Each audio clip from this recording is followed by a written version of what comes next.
Europe 1 Soir. Europe 1, c'est le duel d'Europe 1 Soir avec Guillaume Roquette de Valeurs Actuelles face à Claude Veil du Nouvel Observateur.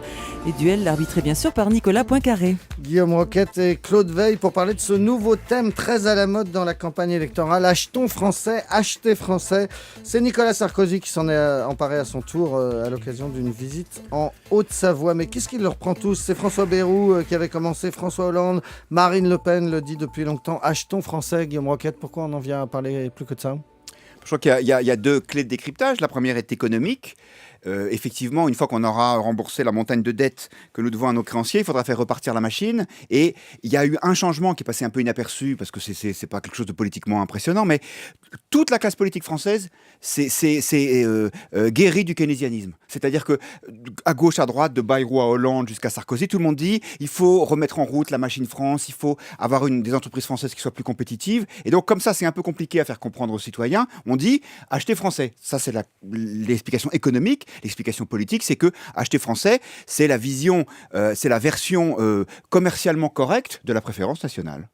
Claude Veil. Il y a une autre raison, c'est que je crois qu'on s'est rendu compte, et là aussi c'est assez collectif sur ce point, je suis d'accord avec Guillaume, on s'est rendu compte à l'occasion de ce grand déballage sur les problèmes fiscaux de la France et de la zone euro en général, que la zone euro avait fonctionné comme une serre où chaque nation avait cultivé en vase clos son vice national. Et pour la France, le vice national, comme on sait, c'est la dépense publique non financée et qui a asséché l'appareil productif. Et on s'est rendu compte, parce que beaucoup d'analystes avaient diagnostiqué depuis des années, qu'on est face à un phénomène de langueur de l'appareil industriel français, une érosion lente, continue, qui a des racines très très profondes et contre lequel, objectivement, ce gouvernement-là n'a rien fait d'efficace. Et on peut dire, mais on peut aller plus loin dans le temps, parce que ça renvoie à des phénomènes très très profonds, je dirais même culturels en France. D'une part, le mépris de la culture ouvrière, du travail ouvrier, la pénurie de capitaines d'industrie. En gros, les financiers ont pris le pouvoir dans le capitalisme français et ils se sont lancés dans des stratégies d'acquisition, de fusion et de machin, etc. Mais on n'a plus beaucoup d'entrepreneurs au sens traditionnel. Et puis, un système fiscal qui pénalise le travail. Et on taxe en France trop le travail et pas assez le revenu. Ce qui fait que le travail, en gros, est le produit en France le plus taxé après l'alcool et l'essence. Bref, il y a un ensemble de raisons structurelles profondes qui font que l'industrie française ne cesse de perdre des parts de marché. Oui. Le résultat, je vous rends la parole, c'est que, en gros, la France fait 75 milliards par an de déficit du commerce extérieur, quand les Allemands, avec la même monnaie, font 150 milliards d'excédent. C'est ça qui nous a sauté à la figure dans la crise financière. Oui, sauf que l'explication culturelle de long terme, elle est un peu trop facile, parce que ça n'a pas toujours été comme ça. Certes. Et donc, on va en revenir, certes. Pardon, parce qu'on a l'impression de rabâcher un petit peu, mais entre 2000 et 2008, c'est-à-dire c'est assez récent, le coût horaire de la main-d'œuvre dans l'industrie en France a augmenté de 38%, 2 fois plus qu'en Allemagne. Il se trouve que c'est le moment où on a mis en place les 35 heures. C'est un peu, encore une fois, c'est un peu répétitif de toujours en revenir à ça, mais il y a des points qui sont des points clairement conjoncturels. Premier point. Deuxième point, les charges sur les salaires ont augmenté considérablement depuis 10 ans. Au détriment d'ailleurs parfois du salaire net des salariés. Pourquoi ? Parce que comme la France était socialement de plus en plus généreuse, il fallait bien que quelqu'un paye. Et comme on n'a pas voulu mettre en place la TVA sociale, ce sont les salaires qui ont supporté ce coût-là. Et donc, effectivement, on a un phénomène d'accélération, de désindustrialisation. Alors, c'est là que le sujet devient compliqué, parce que tant qu'on dit qu'il faut acheter français, ça devient très consensuel. Sauf que si on enlevait tous nos chemises ici, on va pas le faire parce qu'il y a des dames, on verrait ce qui est écrit. C'est probablement pas très souvent Made in France. Ouais. Sauf Nicolas Poincaré qui a un gros... j'essaie de regarder, mais c'est qui a les moyens de s'habiller chez Charvet. Donc, c'est juste pour finir là-dessus. C'est donc ce problème, il s'aggrave et il est consensuel tant qu'on dit acheter français, c'est formidable, c'est patriotique et c'est très beau. Sauf que quand il y a un déficit de prix de 15, 20, 25% entre les produits français et ceux qui ne le sont pas, et là, on n'y va pas. Évidemment, c'est là que le cercle devient vicieux et se referme sur lui-même. Évidemment que le slogan de Marine Le Pen est sans lendemain, c'est purement démagogique. Acheter français, ça n'a pas de sens, parce que si les gens vont au supermarché, sur le linéaire, s'il y a un article qui vaut 30% plus cher, c'est pas celui-là qu'ils vont prendre. C'est une évidence, parce que les gens ont des problèmes de fin de mois.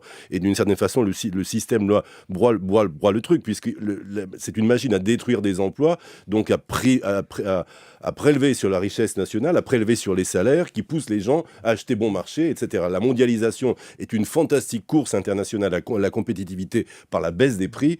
Et cette bataille-là, objectivement, la France l'a largement perdue. Donc c'est ça qu'il faut aujourd'hui redresser. C'est un travail de très longue haleine.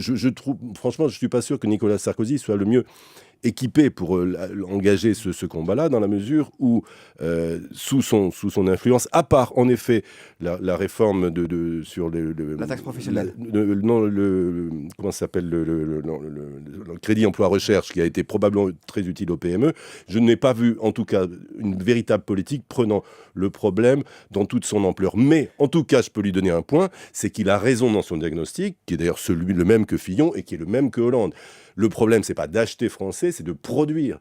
Le problème, c'est pas de dire aux gens acheter français. Non, les gens, ils achètent les produits qu'ils ont les moyens de se payer. Le problème, c'est de relocaliser en France le travail industriel. Oui, mais on le relocalisera si on arrive à redevenir compétitif. Parce qu'il n'y a pas de fatalité à cette mondialisation. Puisqu'encore une fois, comme Claude le rappelait tout à l'heure, quand nous, on fait 75 milliards de déficit commercial, les Allemands font 150 milliards d'excédent. Mais pourquoi ? Parce qu'ils ont eu une politique rigoureuse, une politique de préférence pour la production. Mais ça veut dire clairement quoi ? Ça veut dire qu'ils ont augmenté la TVA. Ça veut dire qu'il y a eu un moins-disant social ça veut très dire clair. Parce qu'il y a aussi un pacte social en Allemagne, ce qu'on appelle social partnerschaft, qui fonctionne et qui ne fonctionne pas en France. Et qui ne fonctionne pas en France. Parce qu'il y a une culture patronale aussi qui fait du salariat, la variable d'ajustement. Oui, mais la culture patronale, on l'a eu en France, Claude. Il y a des moments où la France avait des excédents commerciaux. Donc, encore une fois, c'est pas quelque chose il n'y a pas de fatalité à ça. Simplement, ça va être douloureux. C'est pour ça que je suis pas sûr qu'on va arriver jusqu'à l'exécution. Alors, soyons concrets, parce qu'un des plus gros achats qu'on est amené à faire une fois tous les 5 ou 10 ans, vous et moi, c'est quand on achète sa voiture.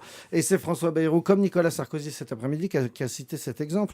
Est-ce qu'on peut appeler au patriotisme, au moins, lorsqu'on achète sa voiture ? Vous roulez avec quoi, vous ? Moi, je roule avec le métro, pour être tout à fait sincère avec vous. Mais effectivement, la question que vous posez implicitement, c'est est-ce qu'il vaut mieux acheter une Renault fabriquée en Turquie ou en Slovénie, ou est-ce qu'il vaut mieux acheter une japonaise fabriquée dans le nord de la France ? Les deux ont leurs avantages d'une certaine façon, parce que Renault fasse des bénéfices, c'est pas inintéressant pour la maison France. Mais le fait est que les délocalisations ont atteint un stade totalement insupportable, avec une entreprise comme la Régie Renault. Alors, c'est là que le système est totalement pervers. Je ne vais pas critiquer les managers de la Régie Renault qui connaissent leur métier mieux que moi. Mais si la Régie Renault, pour ménager ses marges bénéficiaires et pour donc sauver ses parts de marché, est obligée de financer, de construire, de fabriquer à l'étranger, la Régie Renault, fanion, porte-étendard de l'industrie automobile française pendant un demi-siècle, c'est qu'il y a quelque chose qui tourne pas rond dans notre système. Guillaume Roquette, qu'est-ce que vous avez comme voiture ? Moi, j'ai une Renault. Ah bon. Ouf. Fabriquée en Slovénie ? Fabriquée, je ne sais pas, parce que je ne suis pas allé regarder sous le moteur où elle était fabriquée. Je pense que de toute façon, nous sommes dans une économie ouverte. Donc, et sachant les perspectives de stagnation du pouvoir d'achat qui s'annoncent, cette bataille de la préférence française, elle sera perdue si les Français ne sont pas compétitifs. Donc, effectivement, ça restera un gimmick de campagne si on ne prend pas les mesures structurelles. Mais pour réussir à produire français de façon plus compétitive, il y a une chose qu'il ne faut pas oublier, c'est que, de mémoire, l'agenda 2010, c'est-à-dire la politique de réforme structurelle mise en place en Allemagne par Gerhard Schröder, c'est 2003. Et ça a mis 5 ans avant de produire ses premiers effets. Qui est le prochain président de la République qui aura le courage de dire il faut remettre la France au travail, il faut baisser les coûts de production en acceptant que ce soit son successeur qui en tire les effets. Il y a aussi un problème de recherche et de technologie, c'est-à-dire que les grandes révolutions industrielles, en général, suivent les révolutions intellectuelles. Si l'industrie automobile et de l'aéronautique, par exemple, s'est développée dans la vieille Europe, c'est parce que c'est ici qu'on les a inventés. Si l'Asie est si bonne dans le high-tech et dans les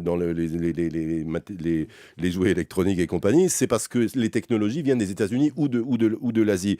Il faut donc impérativement que nous soyons leaders dans des secteurs d'avenir et pas seulement dans la production d'outils. On ne relocalisera pas en France un certain nombre de productions qui ont quitté le pays, probablement définitivement. Voilà, dit Claude Comme le Veil, téléphone, par exemple. Son téléphone coréen sonne dans sa poche, tout le monde l'a entendu. Merci beaucoup Claude Veil du Nouvel Observateur, Guillaume Roquette, le patron de Valeurs Actuelles.